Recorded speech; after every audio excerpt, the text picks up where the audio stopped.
እግዚአብሔር ለቃሉ ታማኝ ነው። የማለላቸውን ምድር ሁሉ ሰጠ። የማለላቸውን ቀናንሶ ሸራርፎ አይደለም የሰጠው። ስንቱን ነው የሰጠው? ሁሉንም ነው የሰጠው። እግዚአብሔር ተናግሯችሁ እየጠበቃችሁ ያላችሁ እግዚአብሔር ምንድን ነው ያላችሁ? ከሰው ሳይሆን ከእግዚአብሔር የሰማችሁት ያ ቃል በእናንተ ሕይወት ላይ ይሆናል። የሚሆነው ምንድን ነው? እግዚአብሔር ያለው እግዚአብሔር እንደተናገረው አንዳች ነገር ሳያጎድል ሳይሸራርፍ እንዳለ ሙሉ አድርጎ ምን ያደርጋል? ይሰጣል፣ ያስረክባል። ከጌታ የምትቀበሉበት ጊዜ አሁን ነው።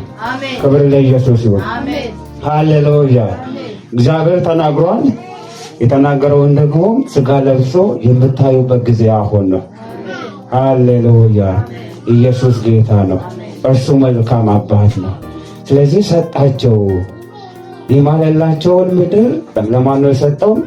የተማለው ለእስራኤል ልጆች ነው። የተሰጠውም ለእስራኤል ልጆች ነው።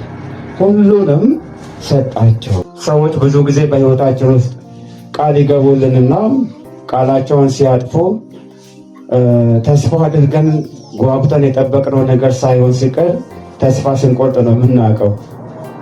ሰው ተስፋ ይሰጣል፣ ደግሞም መልሶ ይነሳል አይደል? የተናገረውን መልሶ ደግሞ ይከለክላል ማለት ነው። የተናገረውን ግን ሳይሸራርፍ እንደዛው እንደተናገረው ሙሉ አድርጎ የሚሰጥ ማን ነው? እግዚአብሔር ነው። እግዚአብሔር ታማኝ ነው። ክብር ለኢየሱስ ይሁን። ለምንድን ነው እግዚአብሔር ለቃሉ የታመነ ነው የምንለው? አንደኛ እግዚአብሔር ከባህሪው የተነሳ ታማኝ ነው። እግዚአብሔር ከባህሪው የተነሳ ምንድነው? እርሱ ታማኝ ነው። ምክንያቱም እግዚአብሔር መለኮት ነው። እግዚአብሔር ሰው አይደለም። ሰው ውስንነት አለበት።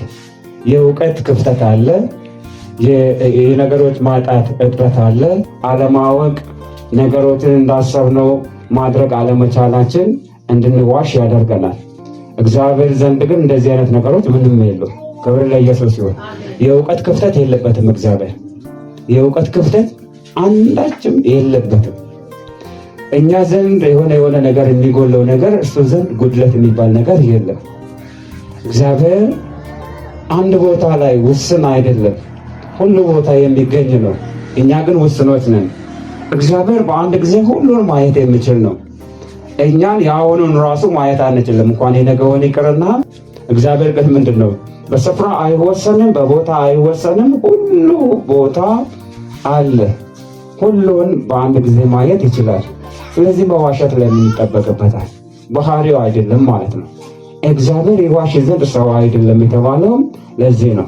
ከባህሪው የተነሳ እግዚአብሔር አይዋሽም። እግዚአብሔር ፍጹም መለኮት ነው፣ ፍጹም አምላክ ነው። ውሸት በእሱ ዘንድ ከቶ የለም። ስለዚህ ለቃሉ ታማኝ ነው። እግዚአብሔር ተናገረ ማለት ሆነ ማለት ነው።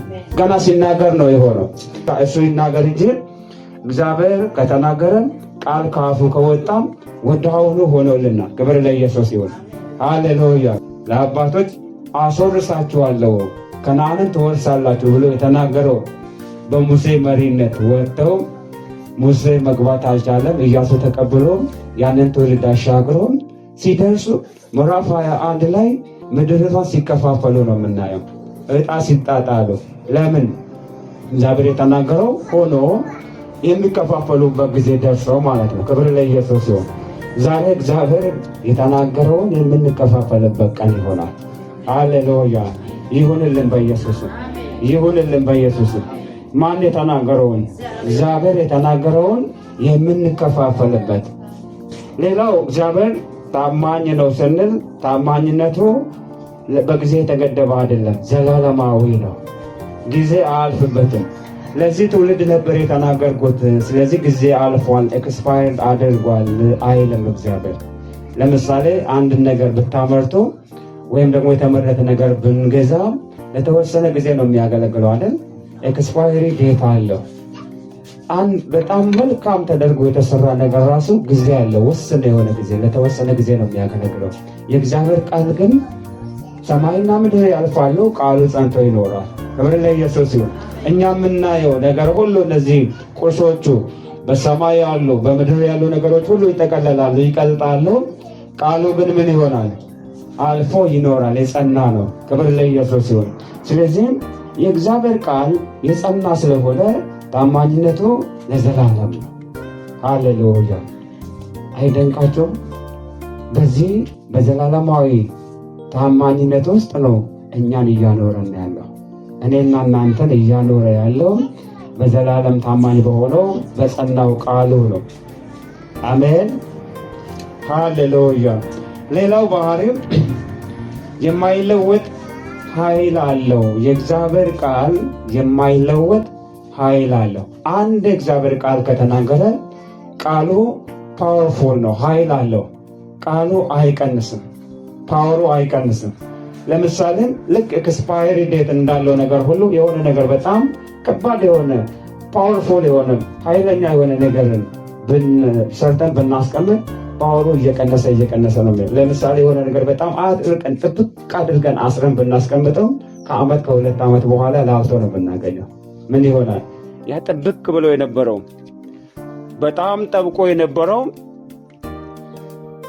በሙሉ አቅማችን አስረነው ጠብቆ የነበረው ነገር ምን ይሆናል? ከጊዜ በኋላ ላልቶ እናገኘዋለን። የእግዚአብሔር ቃል ግን እንደዛ አይደለም።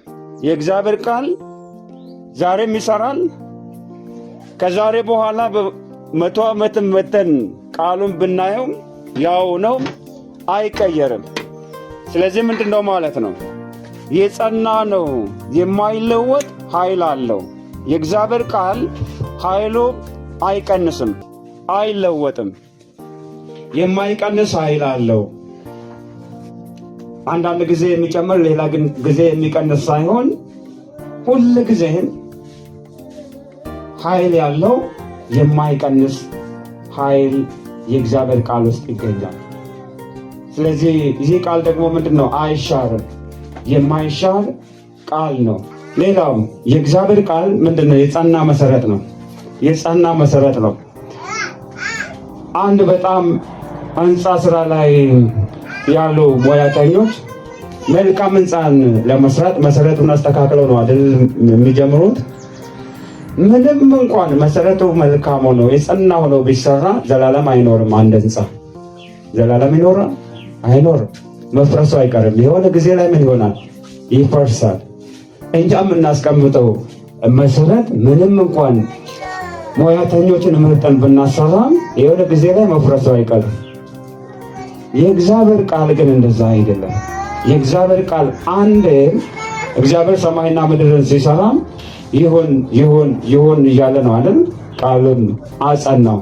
ሰማይና ምድር እንደዚህ ጸንተው ያሉት ይሁን፣ እግዚአብሔር በመጀመሪያም ሰማይና ምድርን ፈጠረ አይደል ብለው በዚህ ቃል ውስጥ ይሁን አለ፣ ሆነ። ይኸው እስከ ዛሬ ሰማይን ማንም ደግፎ አልያዘውም። ማን ነው ሰማይ እንዳይወድቅ ደግፎ የያዘው? ቃሉ ነው፣ የእግዚአብሔር ቃል ነው። ስለዚህ መሰረቱ ምንድነው? የጸና ነው። የእግዚአብሔር ቃል የጸና መሰረት ነው። ክብር ለጌታ ይሁን። እግዚአብሔር ለቃሉ ታማኝ መሆኑን ያሳየባቸው መንገዶች ምንድን ናቸው? እግዚአብሔር ለቃሉ ታማኝ ነው ብለናል አይደል? ለቃሉ ታማኝ መሆኑን ያሳየባቸው መንገዶችን ስናይ አንደኛ በተስፋ ቃላቱ ተስፋን በመስጠት ታማኝ መሆኑን አሳይቷል። ለምሳሌ እዚህ ጋር ቅድም ያነበብነው ኢያሱ ምዕራፍ 21 ቁጥር 45 ላይ እግዚአብሔር ለእስራኤል ቤት ከተናገረው መልካም ነገር ሁሉ ተፈጸመ እንጂ ምንም አልቀረም ይላል። ሁሉ ተፈጸመ ነው የሚለው። የቀረ ነገር አለ? የቀረ ነገር የለም። ስለዚህ እግዚአብሔር በሰጠው ተስፋ ቃል ታማኝ መሆኑን ያረጋገጠበት ክፍል ሆኖ እናገኛለን። ሌላውና ትልቁ ነገር ደግሞ በልጁ በኢየሱስ ክርስቶስ ጌታ እግዚአብሔር የተስፋ ቃሉን ፈጽሟል። ነቢያት ምን ብለው ነው የተናገሩት? አዳኝ እንደሚወለድ አይደል? በብሉይ ኪዳን የተነገረው ቃል በአዲስ ኪዳን ላይ አልተፈጸመም? ተፈጽሟል። ስለዚህ የተሰጠው የተስፋ ቃል ተፈጻሚ መሆኑን እግዚአብሔር በአንድያ ልጁ አሳይቷል ማለት ነው።